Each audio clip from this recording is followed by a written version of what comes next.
নমস্কার বন্ধুরা, কনিকাস কিচেনে আপনাদের সবাইকে অনেক অনেক স্বাগত জানাচ্ছি। আজকে আমি আপনাদেরকে খিচুড়ি বানিয়ে দেখাবো। বর্ষাকালে খিচুড়ি খেতে আমরা সবাই কিন্তু খুব ভালোবাসি। খিচুড়ি আমরা বাড়িতে নানাভাবে বানিয়ে থাকি, তবে আজ আমি যে পদ্ধতিটা শেয়ার করছি সেটা সবথেকে সহজ আর খেতেও কিন্তু অসাধারণ হয়। তাহলে চলুন বানানো শুরু করা যাক। সবার প্রথমে এখানে আমি 1 বাটি মতন গোবিন্দভোগ চাল নিয়ে নিয়েছি, আর হাফ বাটি মুসুরির ডাল নিয়ে নিয়েছি, আর 1 বাটি নিয়ে নিয়েছি মুগের ডাল। এখন মুগের ডালটাকে খুব ভালো করে ভেজে নেব শুকনো খোলায়। মুগের ডাল খুব সুন্দরভাবে ভাজা হয়ে গেলে, ব্রাউন ব্রাউন হয়ে গেলে আমি এটাকে নামিয়ে নিচ্ছি। এখন সবকটা ভালো করে একটু ধুয়ে নেব, চাল আর 2 ধরনের ডাল। এখন আমি ফুলকপি ভাপিয়ে নেব, তার জন্য পর্যাপ্ত পরিমাণে জল দিয়ে দিয়েছি আর সামান্য একটু লবণ দিয়ে দিয়েছি। ফুলকপি ভাপিয়ে নিলে ফুলকপির মধ্যে মাঝে মাঝে একটা গন্ধ থাকে আর পোকা থাকে, সেটা চলে যায়। ফুলকপি ভাপানো হয়ে গেছে। এখন আমি কড়াইতে পর্যাপ্ত পরিমাণে তেল দিয়ে দিচ্ছি। এখানে আমি 2 টেবিল চামচ রিফাইন্ড অয়েল ব্যবহার করেছি। তারপর আলুগুলো দিয়ে দিচ্ছি। আলু সোনালি করে ভাজা হয়ে গেলে তুলে নিচ্ছি।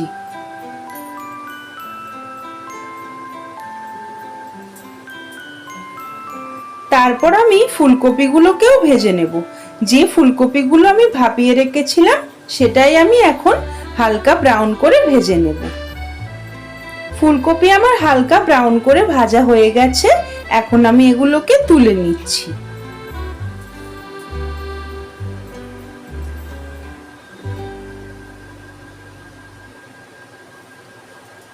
আমি এখানে আরেকটু পরিমাণে তেল অ্যাড করছি।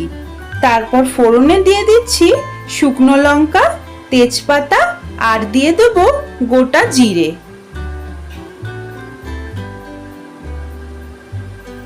ফোড়ন ভালো করে ভাজা হয়ে গেলে, ফোড়ন থেকে খুব সুন্দর গন্ধ বেরোতে শুরু করলে আমি এখানে দিয়ে দিচ্ছি একটা মিডিয়াম সাইজের পেঁয়াজ কুচি। আমি এটা আমিষ খিচুড়ি বানাচ্ছি, তাই পেঁয়াজ দিয়েছি। এখন পেঁয়াজটাকে খুব ভালো করে গোল্ডেন করে ভেজে নেব। পেঁয়াজ ভাজা হয়ে গেলে টমেটো কুচি দিয়ে দিচ্ছি। একটা ছোট সাইজের টমেটো আমি এখানে কুচি করে নিয়েছিলাম। তারপর 1 মিনিট ভাজার পর দিয়ে দিচ্ছি আদা বাটা। আদার যতক্ষণ না পর্যন্ত কাঁচা গন্ধটা চলে যাচ্ছে ততক্ষণ পর্যন্ত ভেজে নিয়েছি।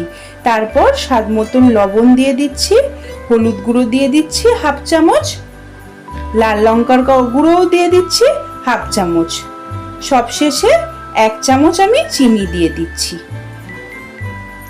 তারপর মশলাটাকে খুব ভালো করে কষিয়ে নিচ্ছি।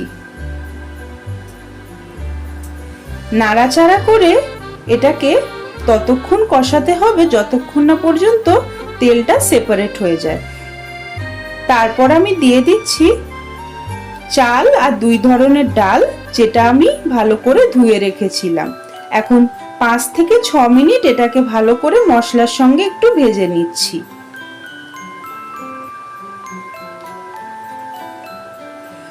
এখানে মসুর ডাল ব্যবহার করলে খিচুড়ির স্বাদ কিন্তু অনেক গুণ বেড়ে যায়।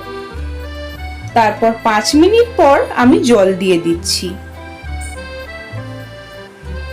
তারপর আমি আলু ভাজা দিয়ে দিচ্ছি। এই সময় সবকটা সবজি আমি দিয়ে দেব। গাজর, বিনস, ফুলকপি সবই এই পর্যায়ে দিয়ে দিতে হবে। গাজর আর বিনস আমি লম্বা করে কেটে নিয়েছিলাম। কড়াইশুঁটিও দিয়ে দিচ্ছি।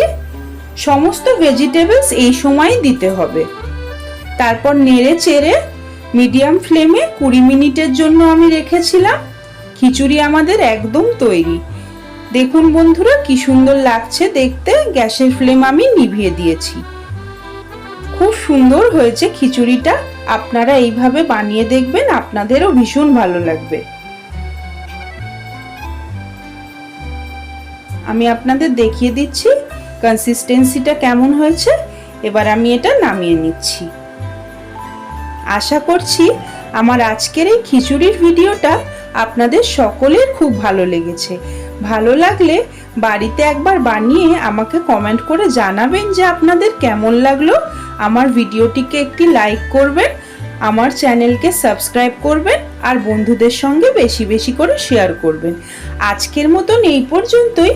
আবারও হাজির হয়ে যাব নতুন কোনো রান্নার রেসিপি নিয়ে।